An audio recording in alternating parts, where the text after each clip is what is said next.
الحمد لله نحمده ونستعينه ونستغفره ونعوذ بالله من شرور أنفسنا ومن سيئات أعمالنا من يهده الله فلا مضل له ومن يضلله فلا هادي له ونشهد أن لا إله إلا الله وحده لا شريك له ونشهد أن سيدنا وحبيبنا محمدا صلى الله عليه وسلم أما بعد فأعوذ بالله من الشيطان الرجيم بسم الله الرحمن الرحيم والذين لا يشهدون الزور وإذا مروا باللغو مروا كراما آمنت بالله صدق الله مولانا العظيم.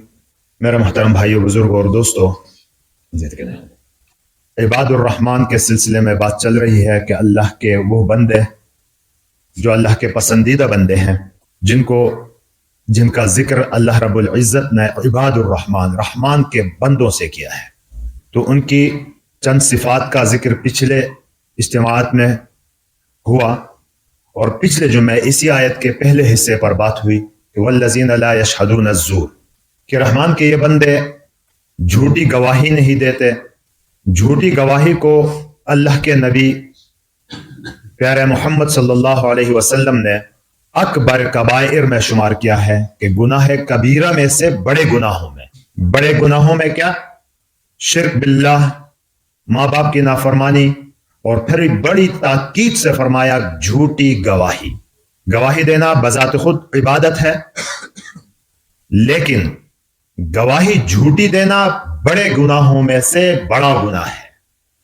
حدیث پاک میں آتا ہے، ابن ماجہ کی روایت ہے، جس کا مفہوم یہ ہے کہ آدمی جھوٹی گواہی دے کر اس کے قدم بھی پیچھے نہیں ہٹے ہوتے کہ اس کے اوپر جہنم واجب ہو چکی ہوتی ہے. یہ کوئی آسان کام نہیں ہوتا کہ ایک کا حق اپنی جھوٹی گواہی کے ذریعے دوسرے کو دلوا دے.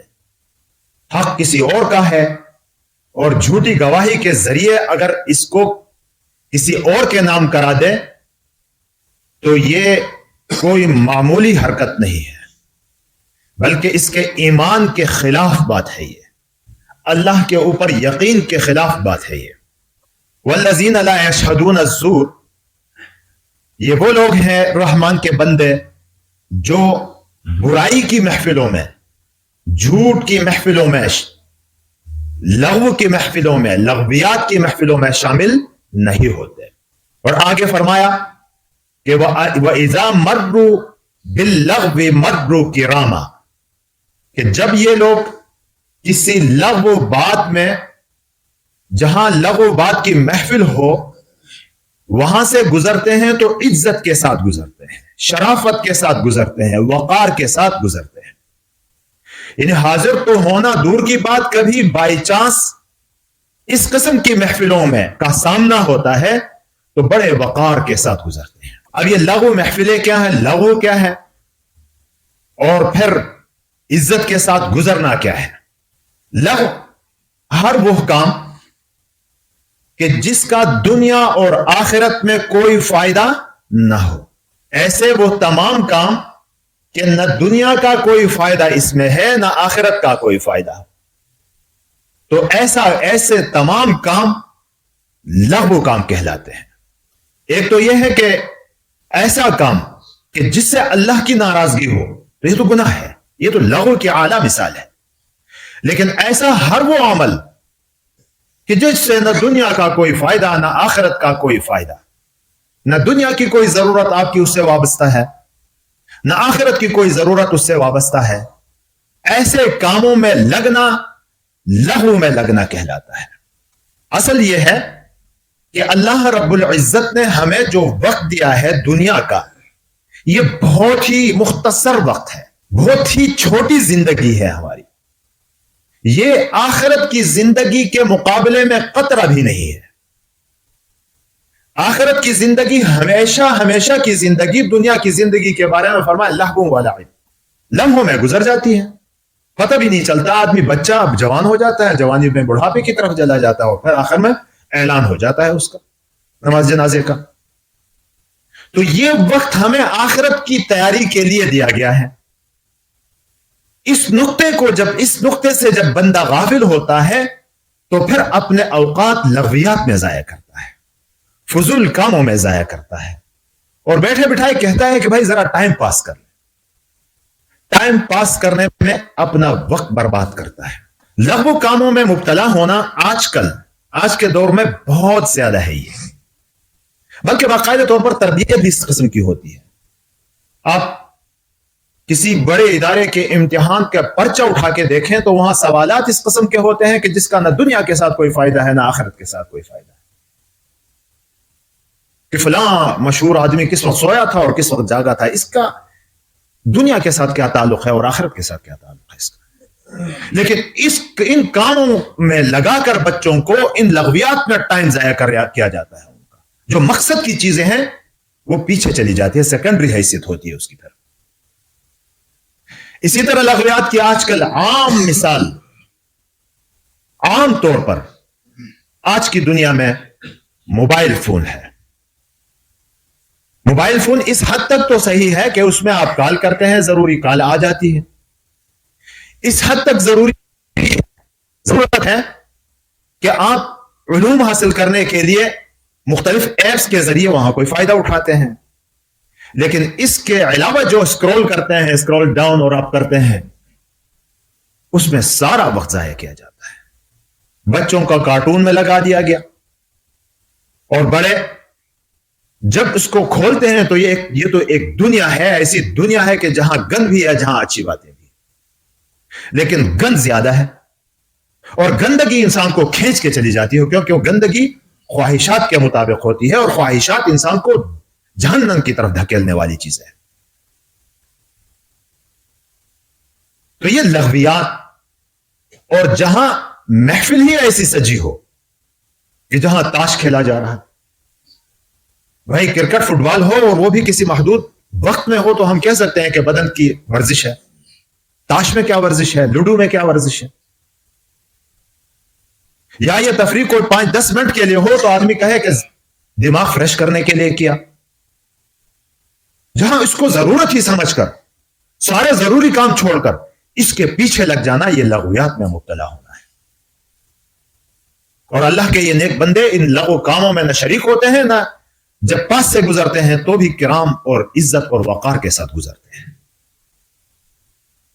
قرآن پاک کی دوسری سورت میں اسی بارے میں فرمایا کہ قد افلح المؤمنون، اللہ رب العزت نے فرمایا کہ یہ مومن کامیاب ہو گئے۔ کامیاب کیا مطلب؟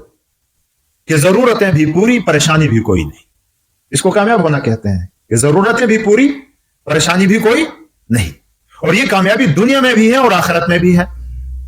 اور پھر ان آیات کا ذکر کر کے آخر میں فرمایا کہ اولئک هم الوارثون، یہی لوگ وارث ہیں، الذین یرثون الفردوس، یہ جنت فردوس کے وارث ہیں۔